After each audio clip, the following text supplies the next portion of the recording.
প্রতিষ্ঠার পর চতুর্থবারের মতো নিষিদ্ধ হলো জামায়াতে ইসলামী।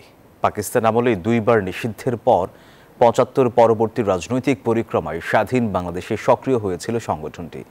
এমনকি ২০০১ সালে বিএনপির ৪ দলীয় জোটের অংশ হিসেবে মন্ত্রিসভায়ও ঠাঁই পেয়েছিল সংগঠনটির একাধিক নেতা। বাংলাদেশের স্বাধীনতা বিরোধী অবস্থান এবং গণহত্যায় অংশ নেয়ায় নিষিদ্ধ হয় জামায়াতে ইসলামী। ৭৫ পরবর্তী রাজনৈতিক পট পরিবর্তনের পর স্বাধীন বাংলাদেশের রাজনীতিতে নবরূপে আবির্ভাব ঘটে সংগঠনটির। ১৯৮৬ নির্বাচনে ১০ আসনে জয়ী হয় জামায়াত। ১৯৯১ সালে ১৮ আসনে জয়ী হয়ে বিএনপির জোট সঙ্গী হিসেবে অংশ হয় সরকারের।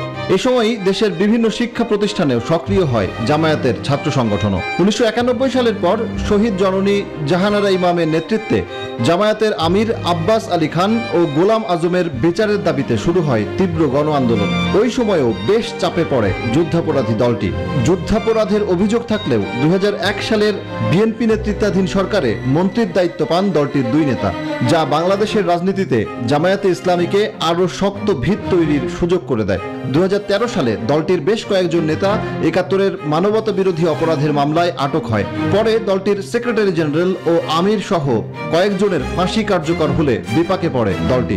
আন্তর্জাতিক অপরাধ ট্রাইব্যুনালের বিভিন্ন মামলায় যুদ্ধাপরাধী সংগঠন হিসেবে চিহ্নিত হলেও দীর্ঘদিন ধরেই আলোচনায় ছিল দলটির নিষিদ্ধ হওয়ার বিষয়টি। অবশেষে সন্ত্রাস দমন আইনে নির্বাহী আদেশে জামায়াতে ইসলামকে নিষিদ্ধ ঘোষণা করল সরকার। ১৯৪১ সালে প্রতিষ্ঠার পর ১৯৫৮ ও ১৯৬৪ সালে পাকিস্তান আমলেও দুইবার নিষিদ্ধ হয়েছিল জামায়াতে ইসলামী। Desk report, news 24।